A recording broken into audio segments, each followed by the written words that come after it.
नर्मदे हर. 38वा दिवस आहे आजचा नर्मदे हर. आणि आमच्या समोर रिटायर्ड मिलिटरी मॅन आणि पोलीस खात्यातले आहेत. त्यांची चाल मोठी आहे, त्याच्यामुळे त्यांच्याबरोबर चालावं लागतं आम्हाला. व्हिडिओ करण्याचं कारण हे जे जंगल आहे ना, अतिशय घनदाट जंगल आहे. तरीही मागे आम्ही व्हिडिओ केली नाही. इथे जराशी लाकूड तोड किंवा झाड तोड झालेली म्हणून हे जंगल थोडंसं विरळ आहे. कारण का इथे थोडासा गावाचा भाग होता. पुढे जाऊन तो घनदाट होईल, पुढे जनवस्ती कमी होईल असा अंदाज आहे. आणि आत्ता जस्ट आम्ही ते हरणाच्या लेंड्या बघितल्या, त्या व्हिडिओमध्ये पुन्हा एकदा तुम्हाला बघायला मिळतील. मी दाखवतो. परिक्रमावासीमध्ये बसलेत, आराम करतायत. बघा जंगल, लोक खप्परमाल आणि माथा सर नुसतं खतरनाक डेंजर होते. पण हा जो जंगल आहे तो जंगल भयानक आहे. हे बघा, नर्मदे हर हर हर नर्मदे.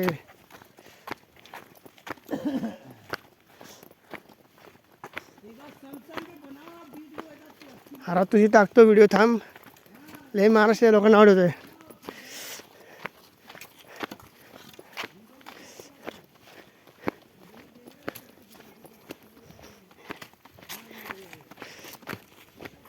गांजा फुकणारे, विड्या फुकणारे साधू इथं परिक्रमात चालतात. नावं ठेवतात महाराष्ट्राच्या लोकांना.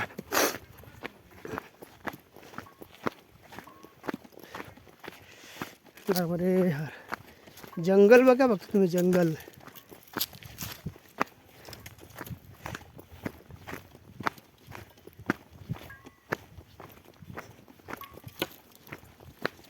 तुमचे मागे परिक्रमा असते.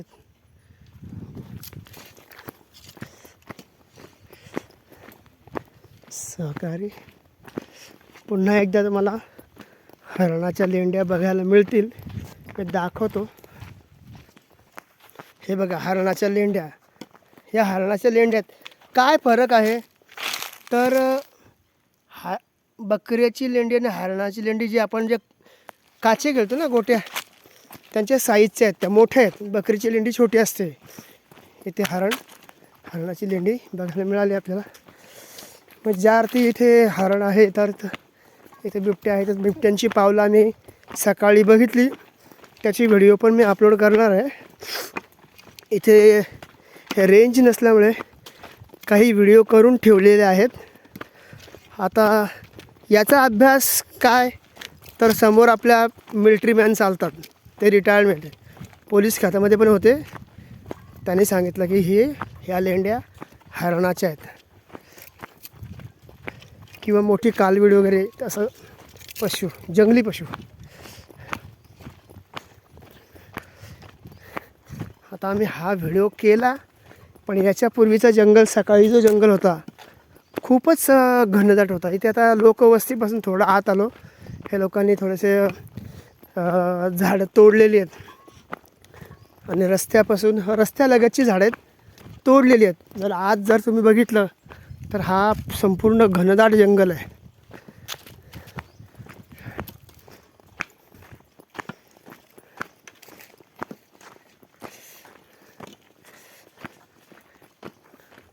कुठल्या प्रकारची कसली झाडं काही पत्ता नाही. सागाची लागवड पण सरकारने केलेली आहे. आता हे झाड कसलं आहे काही माहीत नाही. दिसतंय बोरीसारखं, शेंगा आल्यात कसल्या बाबळीसारख्या. काय म्हणायचं आता. अर्जुन, बकुल, गुलमोहर, आंबा, जांभूळ. मागे याचं झाड बघितलं आम्ही बेलाचं, त्याच्यावरती तो वानर बसला होता आणि बेलाची फळं सर्व खाली टाकली. नशीब आमच्या डोक्यावर मारली नाही, कारण की ते दगडासारखी राट असतात. बरं तेवढंच फळ तिथे त्याला खायला यावेळी मिळत होतं खायला. आता पावसाळा सर्व उशीर झाला ना, त्यामुळे बरीचशी फळं वगैरे आता शेतकऱ्यांच्या शेतामध्येही घुसतात असं आहे.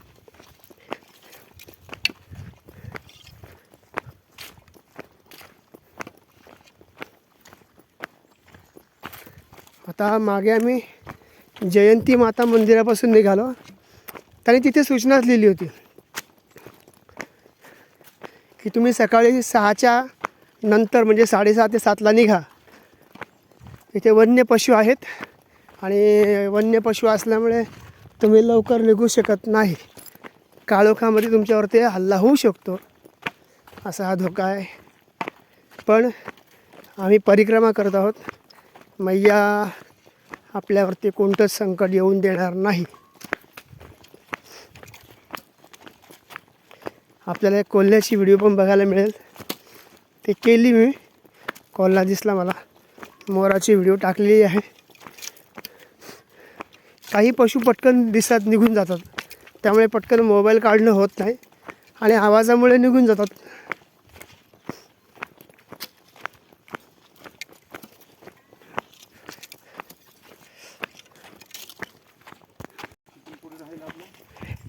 हे बघा, हे बेलाचं झाड केलं मागे. आणि बेलाचं झाड ते मोठं झालं की मग त्याला ती फळं येतात मोठी. मी अजून खाल्लं नाही बेलाचं फळ. बरीच लोक म्हणतात खातात, ते खाण्यासारखं आहे. कारण की तो वानर खात होता. आता हे झाड कसलं आहे काही माहीत नाही.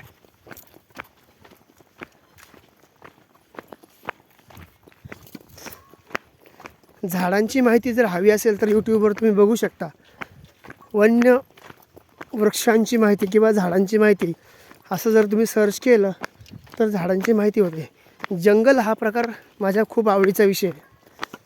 पशुपक्षी, हिंस्र पशुसुद्धा आवडतात, पण ती जराशी रिस्कच आहे, योग्य नाही. जीव घेण्या परीक्षासुद्धा करू नये.